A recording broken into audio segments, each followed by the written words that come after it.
여러분, 자영업자가 빚더미가 되고 있다는 이야기는 여러 번에 걸쳐서 말씀을 드렸습니다. 그런데 그 상황이 점점 지금 심각해지고 있습니다. 빚도 과연 내가 감당할 수 있을까 그렇게 생각될 정도로 그 빚이 엄청나게 늘어나고 있습니다. 자, 이 지표를 한번 보세요. 수도권입니다. 수도권에 직원을 둔 자영업자 부채인데 3억 3,147만 원입니다. 이게 평균 부채가 3억 3,147만 원이라는 거예요. 이게 엄청난 수준이잖아요. 예. 이대로 가면 진짜 자영업자들이 다 붕괴하지 않을까. 예. 그런 우려감이 굉장히 커지고 있습니다. 이게 민간에서 조사한 것도 아니고 통계청 가계금융복지조사에서 드러난 거거든요. 예, 그만큼 말입니다. 지금 바닥 경제는 무너지고 있다 이런 얘기입니다. 그런데 문제는요. 이게 2020년이라는 거예요. 2020년. 예.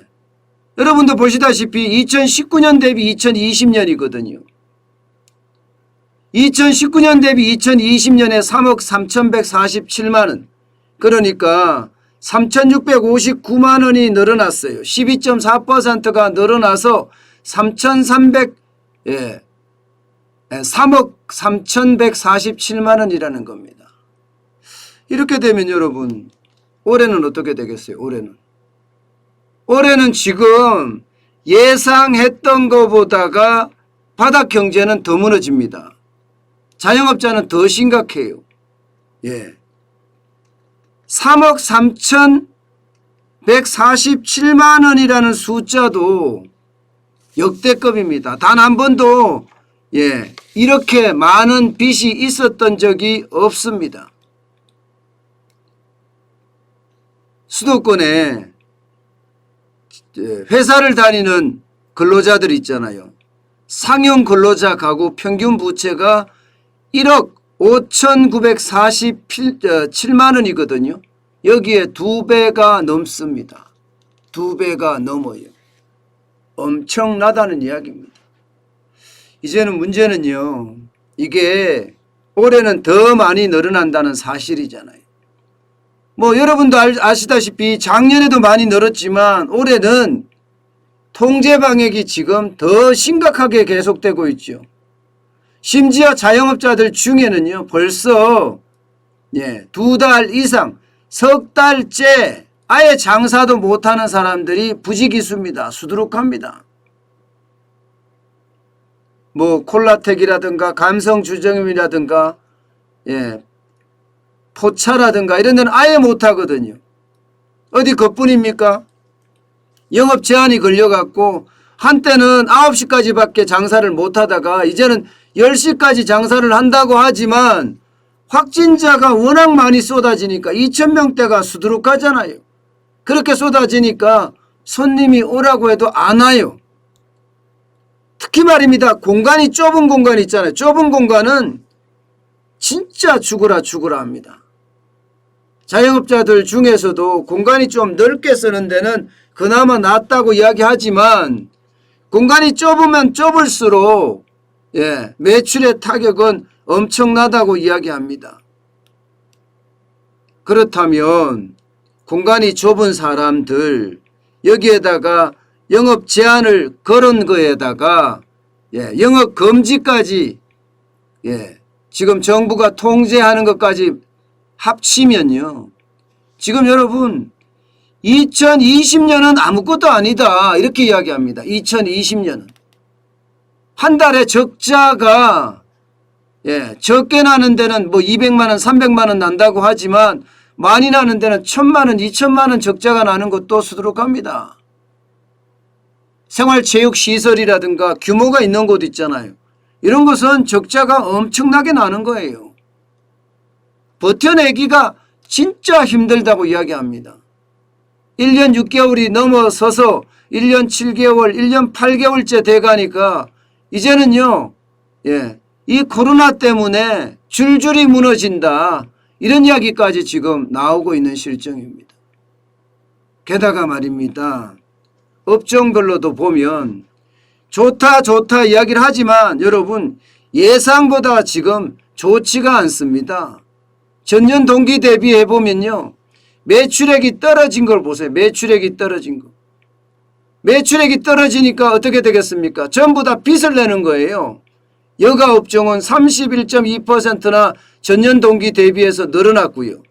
도소매도 24.2%, 음식 숙박업도 18.6%, 부동산도 3.5%예요. 결국은요, 지금 자영업자들은 코로나 때문에 장사가 안 되는 것, 이것을 결국 빚으로 돌려막고 있다는 이야기예요. 빚으로 돌려막고 있다. 그러니 빚은 얼마나 늘어나겠습니까? 빚은 천정부지로 늘어납니다. 천정부지로.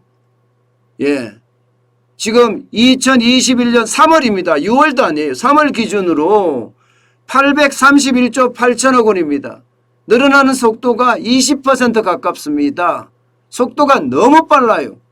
18.8%니까 굉장히 빠르죠.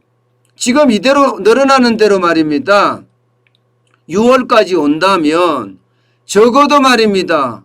20%가 늘어난다고 그러면 840조를 넘어서서 850조가 넘어서는 거고요. 지금 9월까지 간다면 이게 850조도 월등하게 넘어설 거다. 이런 예상이 지금 가능하게 됩니다. 여러분도 정환진 TV에서 방송을 할 때 천안에 있는 보드웰 카페 사장님 지금도 한 달에 적자가 1,000만 원씩 난다는 이야기 들으셨잖아요.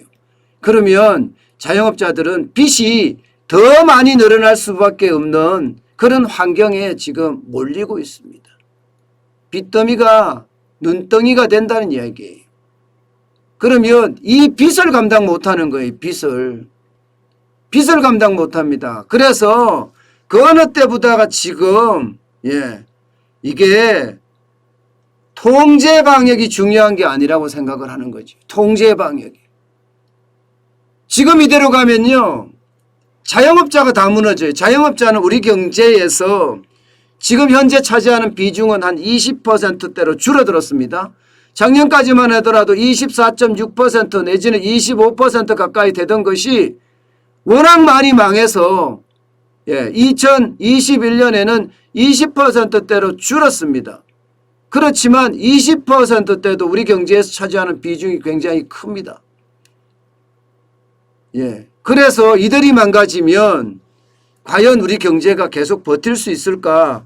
저는 그런 생각을 해봅니다. 때문에 위드 코로나 정책 필요합니다.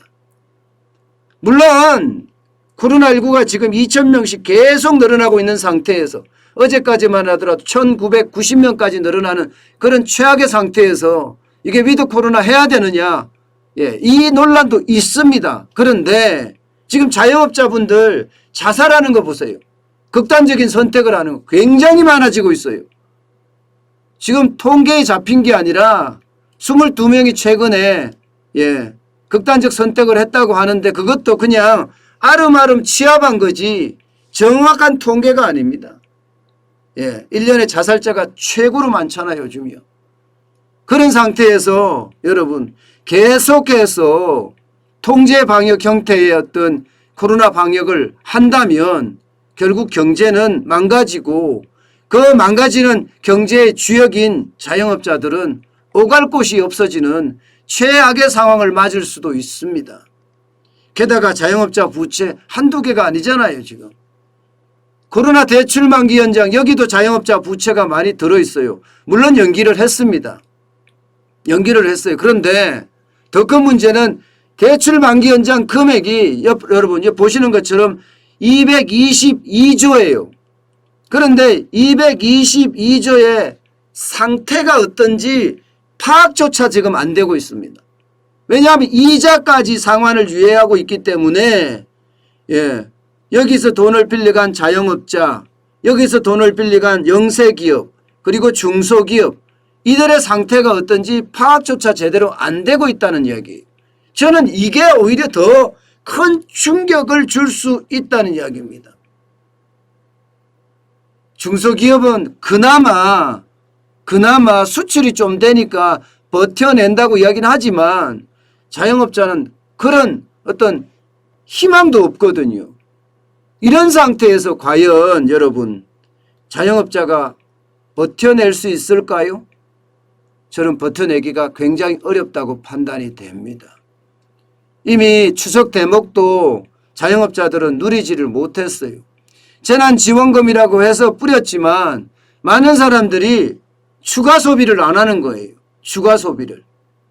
여러분도 알다시피 재난지원금을 뿌리는 목적은 소비 진작입니다. 그러면 추가 소비를 할 수 있어야 되는데 추가 소비를 하지 않고 이게 대체 소비로 일어난다고 있다는 거예요. 대체 소비. 기왕 소비할 것, 기왕 쓸 돈 쓴다는 이야기예요. 그러면 내수에서 크게 도움이 안 되는 것, 그것도 충분히 여러분 감안을 해야 됩니다. 그래서 저는 그래요. 자영업자 부채 엄청 늘어나는 데다가 여기에다가 대출 만기 연장까지 상황 파악이 안 되는 상태에서 과연 그 위기가 몰려왔을 때 우리가 과연 그 위기를 감당할 수 있을지 저는 그게 굉장히 충격적이라고 생각을 합니다. 지금 정부도 222조에 대한 상황 파악 제대로 안 돼 있습니다. 이자라도 받아야지 상황 파악이 될 텐데 이자도 연기한 순간이기 때문에 언제 어느 때 우리 경제가 진짜 최악으로 갈란지 아무도 모릅니다. 분명히 아는 사람은요. 이제 닥쳐봐야 될 겁니다. 닥쳐봐야 돼요. 자, 이런 와중에서도 말입니다. 우리 자영업자 분들의 노력은 지금 어떻게 생각하면 눈물 난다 이렇게 생각될 정도로 노력을 엄청 하고 있습니다. 여러분 보시다시피 추석인데도 안 간다는 거예요. 추석 연휴에도 일하겠다 이거예요. 81.9%입니다. 연휴 내내 운영하겠다 이렇게 생각하는 사람이 절반 가까이 43.8%나 되고요. 연휴 중에 하루에서 3일 정도 운영하겠다 하는 사람이 38.1%예요. 연휴 내내 운영 계획이 없다는 사람은 18.1%밖에 안 됩니다. 어쨌든 지금 자영업자들은 살려고 지금 발부동을 친다 이런 얘기잖아요. 실제 자영업자 일하시는 분들에게 물어봤더니 조금이나마 수익을 창출하고자 가게의 문을 연다가 54.6%입니다. 이 말은요. 살아남아야 되겠다. 내가 여기서 더 이상 가만히 있으면 안 된다. 뭔가 움직여야 된다. 이런 생각을 하시는 겁니다. 저는 이게 어쩌면 우리에게는 작은 희망이라고 보입니다. 작은 희망이라고. 물론 뭐 업종 특수상 추석 연휴가 대목이라서 연다는 데가 44.1%도 되고 뭐 예약이 돼 있어서 아니면 어쨌든 손님 정대가 주말에는 좀 많이 되기 때문이라고 이야기하는 사람들도 있어요. 중요한 것은 조금이나마 수익을 창출하고자 문을 열겠다 하는 거예요. 저는 이런 것들이 어쩌면 정부도 국가도 지금 자영업자들을 도외시한다고 해야 되나요? 무시한다고 해야 되나요? 말을 들어주지 않는데 자영업자들은 스스로 어떻게 하면 각자 도생하겠다 하는 그 노력이 사실 눈물겹기까지 합니다. 저는 이렇게 움직이는 사람들 그들에게는 반드시 저는 희망이 있다고 생각해요. 그 희망이 다시 환한 웃음으로 돌아오는 그날까지 우리 자영업자분들 화이팅 하시기 바랍니다. 진짜 어렵지만 어떻게 하든 버텨내서 살아남아야죠. 살아남지 못하면요. 그것은 의미도 없습니다. 의미도 없어요. 그래서 반드시 살아남을 수 있는 그런 열정 지금 오랜 시간 버텨냈지만 그래서 많이 지쳤기도 했을 거예요. 그렇지만 예, 버텨야 됩니다. 그래야만 우리에게 희망이 있습니다. 희망이. 저도 주말 내내 이렇게 일을 하는 이유가 경제에 대한 여러분들에게 어떤 궁금증도 해소해 드리는 거지만 여러분 말할 곳이 없어요. 말할 곳이. 예, 여기라도 말을 하시라는 거예요. 여기라도 말을 해서 댓글로도 속을 풀고 예. 그리고 필요하시면 전화하세요. 제가 전화 받겠습니다. 전화 받으면서 여러분들의 그 화병이라고 해야 되나요? 풀어드릴게요. 제가 능력은 짧지만 그렇게 크지도 않겠지만 그래도 여러분들이 들어와서 여기서 신나게 이야기하면 좀 나아지지 않을까요? 저는 그런 차원에서 지금 이렇게 새벽에 1시에 나와서 제가 이렇게 생방송을 준비해서 여러분과 이렇게 이야기하고 있습니다. 저는 여러분들이 예, 이렇게 나오셔서 뭔가 지금 이멋지마진처럼 많은 분들이 지금 보고 계시네요. 이렇게 그냥 다 풀어내세요. 다 풀어내세요.